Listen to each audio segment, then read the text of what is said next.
Isn't it interesting that the only things in life we truly have are not things, they're people? When we say we have a brother, we have a sister, we have sons, daughters, parents, we have them in a sense that we can't put them in our pocket.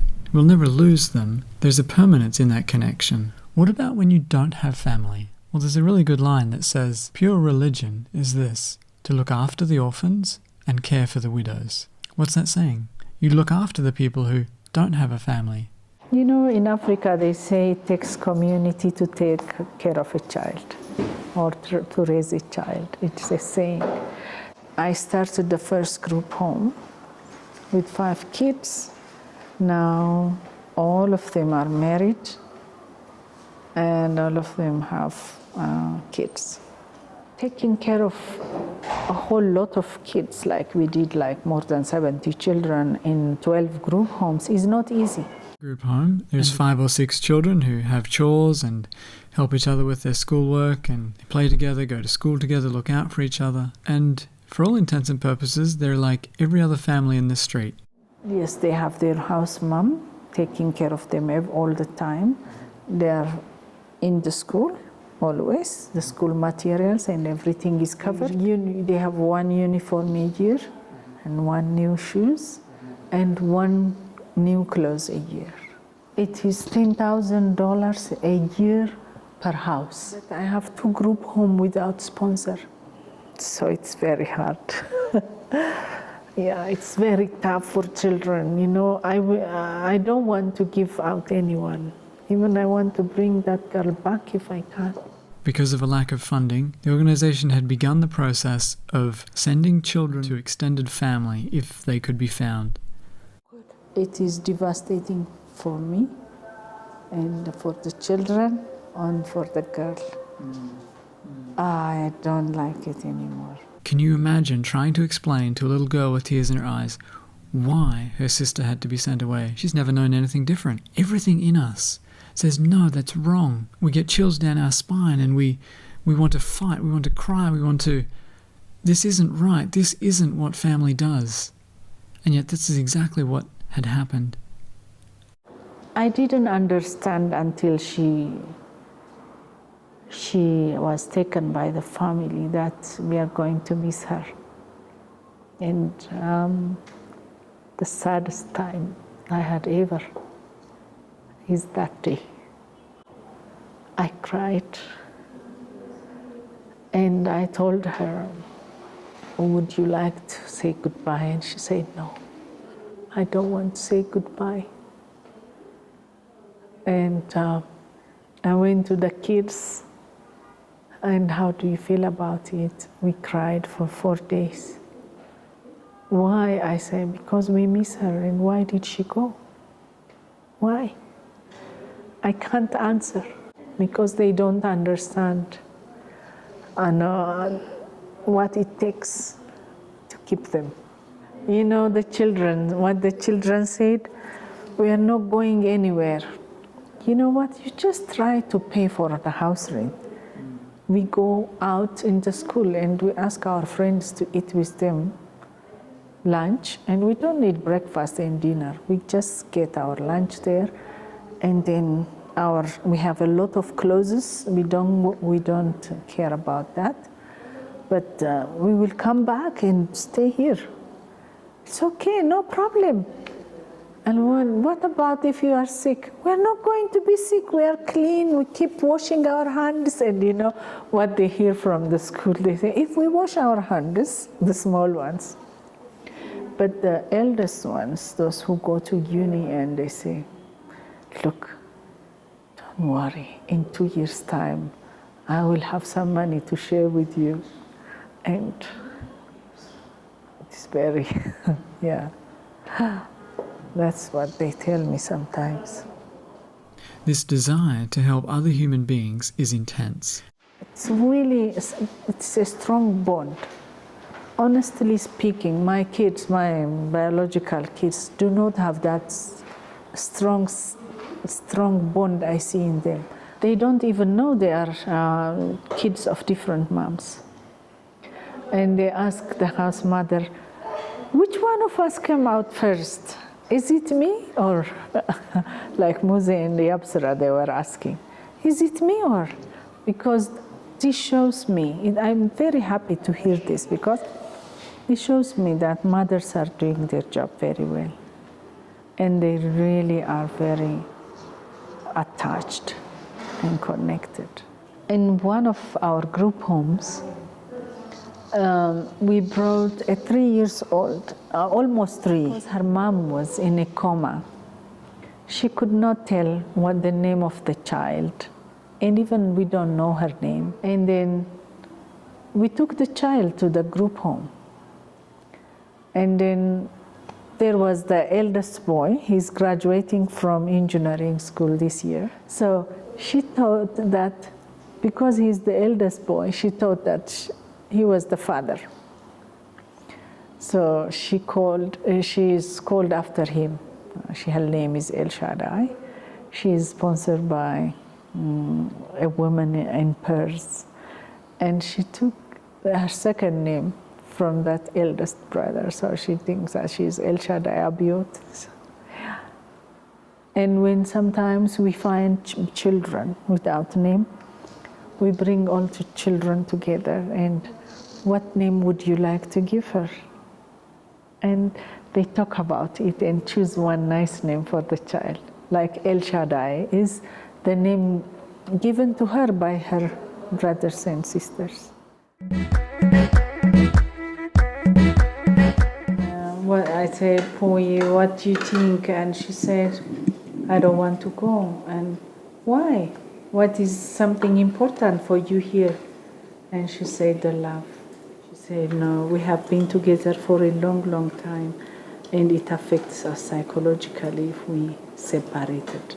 And then I asked Maaza, and she said, oh, it's not good for the kids, because even now, if we mention the name of Nazrawit, all of them get angry and say, shut down, shut up, don't talk about her anymore.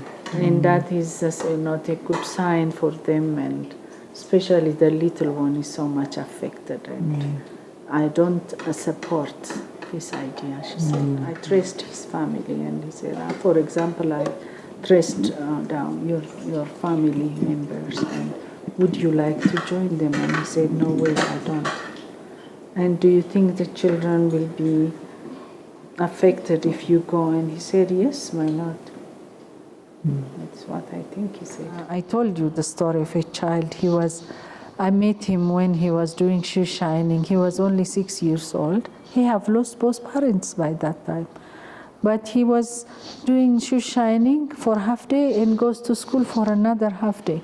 Because he said, my dad told me not to stop going to school. So he was respecting the word of his dad. And then I asked him to come to join me at the pastry shop. I want to treat him. But then the guard was not happy with that and gave him a big slap because he didn't like him to come near to me, and he thought that I wouldn't like that, and then maybe I will not come back to that shop anymore.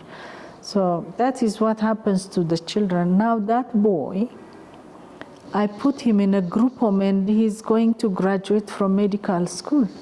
You see, he's 4th year now. So he's a very good boy. He was sleeping in the park. They call it Karl Marx Park.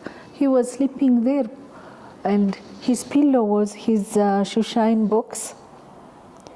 And because he had a nightmare, he was jumping and howling in the night. And when they found him, they hit him with their sticks.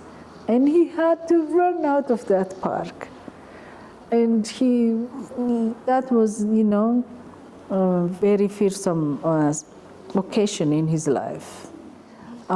Shoe shining, he get a lot of money because kids in the university likes him. And they give him lots of money, so he can eat and he can buy things for himself. But the bullies come and take away everything that he makes through the day. So he used to cry all the time. I had his video crying, and he said, "Look at my clothes; it's torn apart because I was attacked by big boys, and they take away all my money." So that boy is now he understand why those things were happening, why his parents died, and he fully understand, and he has accepted his life, and his family is very important for him. He calls 2 times a week to his mom, he talks to his sisters and brothers, and he comes for holiday, and he puts the money we give him to eat or do things for him, the sponsorship money. He puts away some money to buy her scarf, and the other one buys her shoes for his mom as a gift. So it's lovely. They just love each other. They like each other so much. They are so much attached.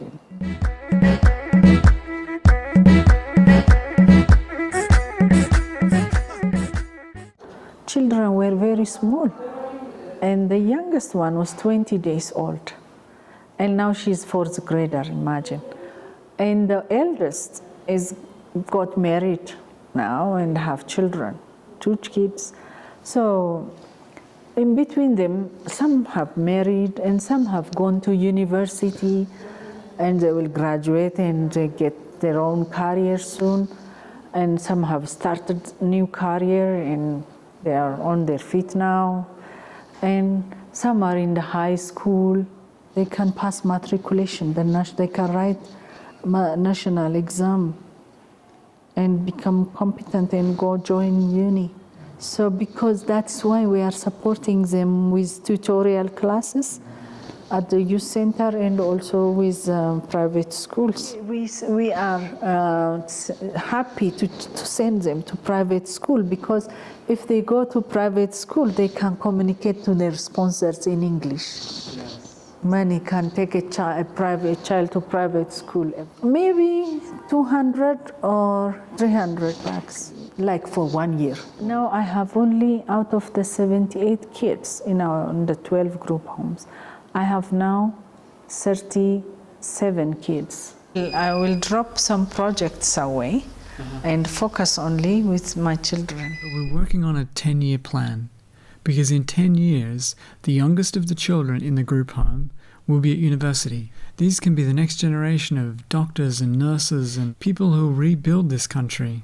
And it's so much more real and healthy and human to live in a house like this, rather than an institution like an orphanage where they're just processed.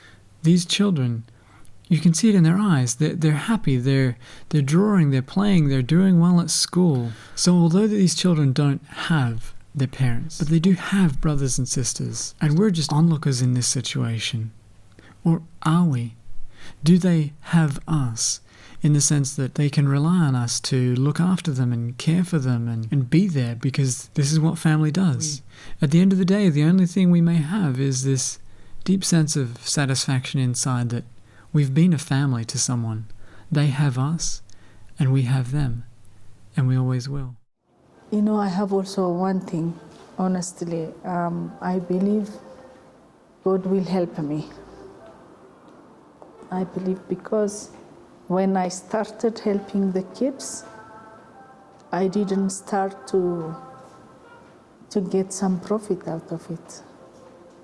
Or I didn't start to use children for my benefit. I just want to serve them.